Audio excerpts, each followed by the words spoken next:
তো হ্যালো বন্ধুরা, এইদিকে দেখতে পাচ্ছ ফাইনালি আমাদের আজকে পার্টির জন্য মানে একদম স্টার্টার কাউন্টার লাগিয়ে গেছিল আর কি। আর এদিকে মানে ব্যাংকট দিকে আসার পরে দেখতে পাচ্ছ কত রকমের মানে সুইট আইটেম মানে সাজা সাজা রাখতেছিল। আর আজকে মানে ফাইনালি মানে 1,000 লোকের পার্টি ছিল, ওই জন্য মানে সব কিছু এইগুলা রেডি করে রাখতেছিল, স্যান্ডউইচ অনউইচ, তারপরে তোমার মালাই চমচম সব মানে সব রেডি করে রাখতেছিল। তারপরে ফাইনালি দেখতে পাচ্ছ এইদিকে মানে পার্টি মানে হালকা সালকা মানে লক তো আসতেছিল। তারপরে মানে একদম কিছুক্ষণ যাওয়ার পরে মোটামুটি একদম লক তো ভালো হয়েছিল আর কি। তারপরে এইদিকে দেখতে পাচ্ছ তোমরা মানে মেন কোর্সের আইটেমগুলা লাগা ছিল।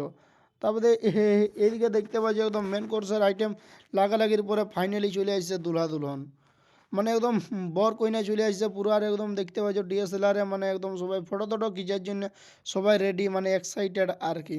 ততক্ষণ আমরা আমাদের কাম করতে থাকি। আর কাম টামি করার পরে আমরা চলে গেলি ফাইনালি রুমে। তো এমনি আর ইন্টারেস্টিং মিনি ব্লগ দেখার জন্য চ্যানেলটি সাবস্ক্রাইব করে রাখো। আমি আসছি আরও নেক্সট ভিডিও নিয়ে।